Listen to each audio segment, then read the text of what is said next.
Sweet স্কুলে তোমাদের সকলকে স্বাগত জানাই। তোমরা সবাই কেমন আছো? আশা করছি তোমরা সবাই খুব ভালো আছো। আমিও খুব ভালো আছি। আগের ক্লাসে আমরা পঞ্চম শ্রেণীর আমাদের পরিবেশ বইটির মানবদেহ অধ্যায়ের কিছু অংশ পড়েছিলাম। আজকে আমরা আরও কিছু অংশ পড়ে নেব। পড়া শুরু করার আগে তোমরা আমার সম্পর্কে একটু জেনে নাও। এখানে আমার সম্পর্কে কিছু কথা লেখা আছে, তোমরা একটু পড়ে নিও। আজকের ক্লাসে আমরা পড়ব ত্বকের উপর নিচ। কি পড়ব? ত্বকের উপর নিচ। চলো তাহলে পড়াটা শুরু করা যাক। এখন তোমাদের একটা গল্প শোনাবো। গল্পটা তোমরা মন দিয়ে শোনো। স্কুলের কাছে এসে হঠাৎ হোঁচট খেয়ে পড়ল কে? সুজন। হাঁটু আর কনুইতে লাগলো। সবাই মিলে ধরে তুলে নিয়ে গেল।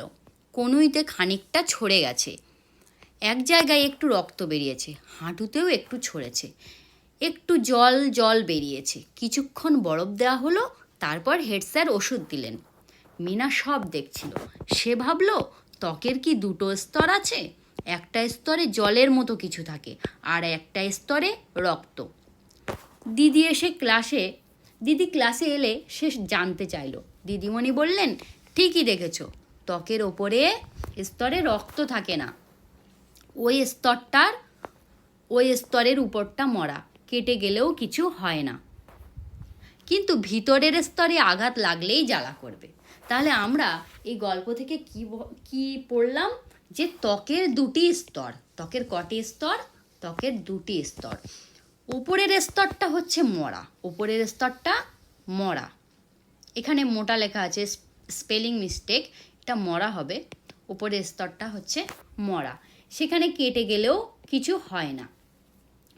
আর ভিতরের স্তরে আঘাত লাগলেই জ্বালা করে। ভিতরের স্তরে কি থাকে? ভিতরের স্তরে রক্ত থাকে। আর উপরের স্তরে কি থাকে? উপরের স্তরে জলের মতো কিছু থাকে, যেটাকে আমরা কি বলবো? লসিকা বলবো। তাহলে উপরের স্তরে জলের মতন কিছু একটা থাকে। দেখো এখানে হাঁটু ছড়ে গিয়েছে, সেই ছবিটা দেখানো হয়েছে, সেখান থেকে রক্ত বেরিয়েছে। এই রক্তটা বেরিয়েছে ভেতরের স্তরটা থেকে। অর্থাৎ আমরা যদি ওপরের স্তরকে 1 নম্বর স্তর বলি এবং ভিতরের স্তরকে 2 নম্বর স্তর বলি, তাহলে রক্তটা বেরিয়েছে আমাদের 2 নম্বর স্তর থেকে। আর এই যে জলের মতো যে লসিকা, যেটাকে আমি লসিকা বললাম, এটা বেরিয়েছে আমাদের 1 নম্বর স্তর থেকে। বোঝা গেল? তাহলে আমরা এখান থেকে কি বুঝলাম? যে ত্বকের ওপরে দুটি স্তর থাকে এবং ওপরের স্তরটা মরা, সেখানে কেটে গেলেও কিছু হয় না। আর ভেতরের স্তরে আঘাত লাগলে জ্বালা করে এবং সেখান থেকে কি বার হয়? রক্ত বার হয়। কেমন? আচ্ছা, ত্বক তো কেটে গেলে সেখান থেকে রক্ত বার হয়, কিন্তু তোমরা কি কখনো দেখেছো কারো ত্বক পুড়ে গেলে কি হয়? কারো ত্বক পুড়ে গেলে এরকম ফোস্কা পড়ে। তাহলে ত্বক পুড়ে গেলে কি হবে? খুব জ্বালা করে এবং ঠান্ডা জল দিতে হয়। ঠান্ডা জল দেওয়া বন্ধ করলে আবার জ্বালা করে। তাহলে কারো যদি ত্বক পুড়ে যায়, তোমরা কতক্ষণ ঠান্ডা জল দেবে? যতক্ষণ না ঠান্ডা জল না দিলেও ত্বক জ্বালা না করে, ততক্ষণ ঠান্ডা জল দেবে। তোমরা দেখছো তোমার কোনো বন্ধুর হাতটা পুড়ে গিয়েছে এবং তুমি তাকে বললে, চল এক্ষুনি তোর হাতে ঠান্ডা জল দিতে হবে। সে ঠান্ডা জল দিচ্ছে এবং বলছে, না না আমার আর দরকার নেই, আমার ঠিক হয়ে গেছে। কিন্তু সে যখনই ঠান্ডা জল থেকে হাতটা তুলে নিল, সে দেখছে যে আবার তার সেই জায়গাটা জ্বালা করছে। তখন কিন্তু আবার তাকে ঠান্ডা জলে তার হাতটা ডুবিয়ে রাখতে হবে এবং ততক্ষণ পর্যন্ত তার হাতটা ঠান্ডা জলে ডুবিয়ে রাখতে হবে যতক্ষণ পর্যন্ত ঠান্ডা জল থেকে হাত বের করে নিলেও যেন জ্বালা না করে, ততক্ষণ পর্যন্ত কিন্তু তার হাতটা ঠান্ডা জলে ডুবিয়ে রাখতে হবে। নইলে কি হবে? ত্বকের ক্ষতি হবে এবং ফোস্কা পড়ে যাবে এবং চামড়ার ওপরের স্তরটা গরমে মরে যাবে, অর্থাৎ এই স্তরটা গরমে মরে যাবে এবং ভেতরের স্তরটাও গরম হয়ে যাবে এবং ভেতরের স্তরেও ক্ষতি হবে। কেমন? তাহলে তোমাদের কোনো বন্ধুর হাত বা পা পুড়ে গেলে বা শরীরের কোথাও পুড়ে গেলে তোমরা কি করবে, সঙ্গে সঙ্গে সেই বন্ধু সেই পোড়া পোড়া জায়গায় কি করবে, ঠান্ডা জল দিয়ে দেবে। কেমন? আর যদি কারো বেশি পুড়ে যায় তাহলে অবশ্যই অবশ্যই তাকে হাসপাতালে নিয়ে যাবে। এখন আমরা দেখব এই যে ফোসকা পড়ার কথা বললাম, এই ফোসকা কিভাবে পড়ে, যে হঠাৎ করে কিভাবে একটা ত্বকের মধ্যে জল বেরিয়ে আসে, এই জলটা বা কোথার থেকে বেরিয়ে আসে, এগুলো তো আমাদের জানতে হবে, তাই না? দেখো, চামড়ার নিচের স্তর থেকে জল বেরিয়ে 2 স্তরের মাঝে জলীয় তরল জমা হয়। আমি বলেছি যে চামড়ার 2টি স্তর, একটা হচ্ছে উপরের স্তর আর একটা হচ্ছে নিচের স্তর। এই যে নিচের স্তর থেকে জল বেরিয়ে, অর্থাৎ এ স্তর থেকে জল বেরিয়ে ওই উপরের স্তরের মাঝে এখানে জমা হয়, আর উপরের একটা স্তর আছে এবং জায়গাটা কি হয়, এইভাবে ফুলে ওঠে, জায়গাটা এইভাবে ফুলে ওঠে, আর এইভাবেই হচ্ছে ফোসকা পড়ে। পোড়ার সঙ্গে সঙ্গে ঠান্ডা জল দেওয়া হলে নিচের স্তরটা আর গরম হতে পারে না, অর্থাৎ এই স্তরটা গরম হয় না, ফলে ফোসকাও পড়ে না। তাই কিন্তু বেশি পুড়ে গেলে অবশ্যই অবশ্যই কোথায় নিয়ে যেতে হবে, হাসপাতালে নিয়ে যেতে হবে। কেমন? আর কম পুড়ে গেলে কি করতে হবে, ঠান্ডা জল দিতে হবে। এবার চলো তোমাদের আর একটা গল্প শোনাই। পিনাকিদের স্কুলে হেড স্যার এসেছেন। বয়স্ক মানুষ। পিনাকি দেখলো তার মুখের চামড়ায় টান টান ভাব নেই, কপালের চামড়ায় ভাঁজ। পরদিন ক্লাসে স্যারকে এর কারণ জানতে চাইলো। পিনাকিদের স্কুলে যে হেড স্যার, তিনি যখন আগে স্কুলে আসতেন, রিটায়ার করার আগে তিনি যখন স্কুলে রেগুলার আসতেন, তখন পিনাকি দেখেছিল যে হেড স্যার তার মুখের চামড়াটা টান টান, আর কপালে কোনো ভাঁজ ছিল না। কিন্তু রিটায়ার করার পরে যখন হেড স্যার স্কুলে আসলেন, পিনাকি দেখলো যে স্যারের কপালে এরকম ভাঁজ পড়ে গিয়েছে কেন, কিংবা মুখের চামড়ায় আর টান টান ভাব নেই কেন। পরদিন ক্লাসে সে স্যারের কাছে এর কারণ জানতে চাইলো। স্যার কি বললেন?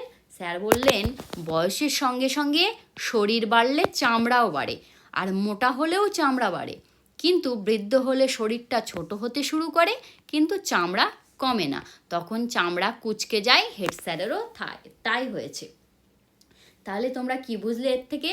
আমরা যখন ছোট থাকি আমাদের দেহটা ছোট থাকে, আমরা যখন আস্তে আস্তে বয়সে বাড়ি আমাদের দেহটা আস্তে আস্তে বড় হয়। একজন বাচ্চা তার এরকম হাইট হবে, কিন্তু সে যখন বড় হয় তখন সে লম্বা হয়ে যায়, একটু হয়তো মোটা হয়ে গেল, তখন তার এরকম হয়, হাইটটা বেড়ে যায়। তাহলে কি হলো, তার শরীর বেড়ে গেল, সেই সঙ্গে চামড়াও বেড়ে গেল। এবার এই মানুষটা যখন বৃদ্ধ হয়ে যাবে তখন তার শরীরটা হয়তো আর এতটা লম্বা থাকবে না, এরকম হয়ে যাবে, বা সে আগে যেরকম মোটা ছিল সেরকম মোটা আর থাকবে না, একটু রোগা হয়ে যাবে, কিন্তু তার চামড়ার যে সাইজটা ছিল, অর্থাৎ চামড়া যেরকম বেড়েছিল চামড়াটা কিন্তু আর কমবে না। তাই কি হবে, সেই চামড়াটা কুঁচকে যাবে। আর হেড স্যারেরও, পিনাকিদের স্কুলে হেড স্যারেরও সেরকম হয়েছে। দেখো, এখানে একটা ছবি দেখানো হয়েছে, একই মানুষের দুটো বয়সের ছবি। এটা হচ্ছে তার সে যখন ছোট ছিল তখনকার ছবি, আর এটা হচ্ছে সে যখন বড় হয়ে গিয়েছে, বয়স হয়ে গিয়েছে, বৃদ্ধ হয়ে গিয়েছে তখনকার ছবি। যখন সে ছোট ছিল দেখো তার কপালে কোনো ভাঁজ নেই, কপাল টান টান, মুখ টান টান, কিন্তু যখন সে তার বয়স হয়ে গিয়েছে, বৃদ্ধ হয়ে গিয়েছে, তার কপালে বয়সের একটা ভাঁজ পড়েছে, তার মুখটা আর টান টান নেই, তার চামড়াটা কুঁচকে গিয়েছে। কেমন? তাহলে বয়স হলে কি হয়? বয়স হলে আমাদের চামড়া কুঁচকে যায়, অর্থাৎ কুঁকড়ে যায়। এখন আমরা সাদা ও কালো চামড়া কেন হয় সেই বিষয়টা একটু জেনে নেব। তাহলে দেখেছো তোমাদের মধ্যে দেখেছো কোনো মানুষ হয়তো খুব ফর্সা, তার স্কিনের কালারটা, অর্থাৎ তার চামড়ার কালারটা খুবই সাদা, কিন্তু কেউ কেউ হয়তো দেখেছো তার চামড়ার কালারটা কালো। এরকমটা কেন হয়? ত্বকের মধ্যে বা চামড়ার মধ্যে কি থাকার কারণে আমাদের চামড়ার রং বিভিন্ন রকমের হয়? সেই পদার্থটা হচ্ছে মেলানিন। তাহলে চামড়ায় মেলানিন থাকার জন্য আমাদের চামড়ার রং কি হয়? কালো হয়। মেলানিন যত বেশি থাকবে চামড়ার রং ততই কালো হবে। আর মেলানিন যদি কম থাকে তাহলে চামড়ার রং কি হবে? কম কালো হবে, অর্থাৎ ফর্সা হবে। তাহলে দেখো এখানে এই মেয়েটির শরীরে মেলানিন কি আছে? কম আছে। মেলানিন কি আছে? কম আছে। তাই এই মেয়েটির চামড়ার রং হচ্ছে ফর্সা, আর সবচেয়ে বেশি আছে এই মেয়েটির শরীরে, তাই এই মেয়েটির চামড়ার রং হচ্ছে কালো। কেমন? মেলানিনের কাজ কি? আমাদের ত্বকে যে এই মেলানিন উপস্থিত থাকে তার কাজ কি? তার কাজ হচ্ছে অতি বেগুনি রশ্মি শুষে নিয়ে ক্যান্সার আটকানো। আমি তোমাদের বলেছি যে সূর্যমামা আমাদের কি দেয়? আলো দেয়, তাপ দেয়, এবং সেই সঙ্গে আমাদের একটা খুবই ক্ষতিকারক রশ্মি দেয়, সেটা হচ্ছে অতি বেগুনি রশ্মি, যেটা কিনা আমাদের দরকার নেই, তাও সূর্যমামা আমাদের দিচ্ছেন। তাহলে সেটা থেকে আমাদের ত্বককে বাঁচাতে হবে।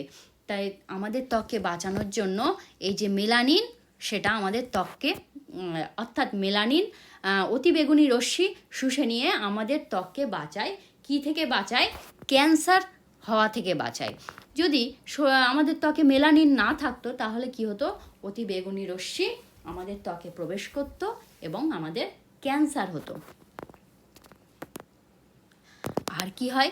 কালো চামড়া রোগের বিরুদ্ধে বেশি লড়াই করতে পারে। এই যে এই মেয়েটির গায়ের রং হচ্ছে সাদা, আর এই মেয়েটির গায়ের রং হচ্ছে কালো।